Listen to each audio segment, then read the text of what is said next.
Can I do Diary of a Wimpy Kid Part 2? Could you do Diary of a Wimpy Kid because it's half term already? Diary of a Wimpy Kid Part 2, right? Now, the funny thing about this is, again, Diary of a Wimpy Kid I really liked, and I took my son to see it, and he'd read the Diary of a Wimpy Kid book, and he really liked the film because he said it's exactly like the book, right?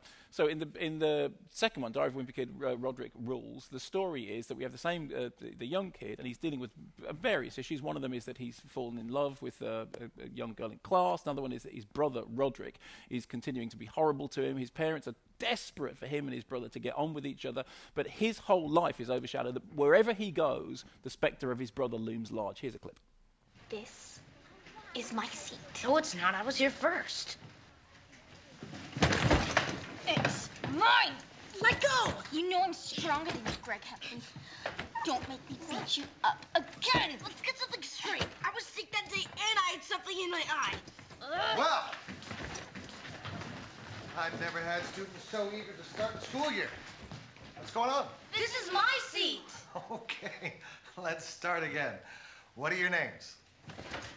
Patty Farrell. 2 R's, 2 L's. Greg Heffley.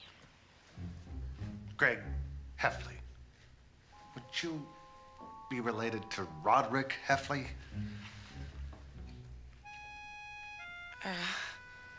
I've got my eye on you, Heffley.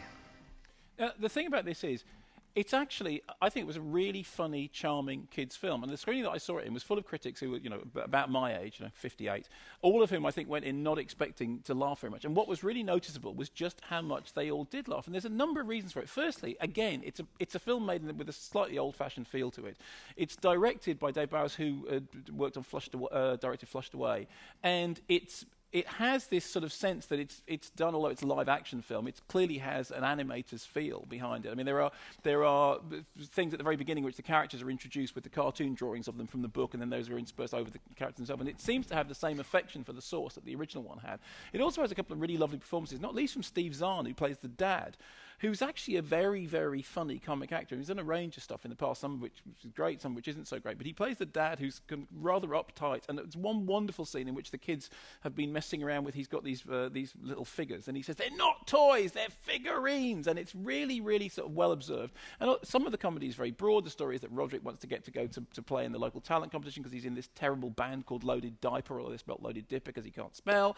The parents go away, they leave the kids to the house. The kids get up to all manner of shenanigans and trouble. But it's done. The thing it reminded me of, and when I say this sounds like I'm being down on it. I'm not. It reminded me of the Children's Film Foundation films. I mean, if any of you are old enough to remember the age of the Children's Film, when there were films that were actually made properly for kids, not tempting to be sort of postmodern and nod towards the parents and doing the thing that all Digimations must now do, which is have a bunch of jokes about Goodfellas and Taxi Driver in order to keep the parents happy. It's a solid, well-made, properly done kids movie with quite charming performances, a bunch of jokes sustained all the way through it, unpretentious, unfussy, and will, if your kids liked the books, they will really, really like the film. And it was just good to see something that was made, and particularly, because I saw it quite shortly after having seen Hangover Part 2, to see a film that seemed to be made with honourable intentions, that actually liked its audience and didn't think that its audience were completely stupid. I actually thought that its audience were intelligent, smart and funny, and bothered to keep up with them. Were you on the rebound, though? No, I wasn't. I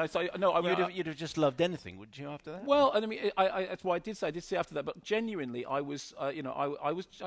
laughed all the way through it, and other people laughed as well because the comedy is actually rather well timed. It's just kind of charming. It's charming and old-fashioned and sweet, and it's a proper kids movie done by people who actually appear to like the audience.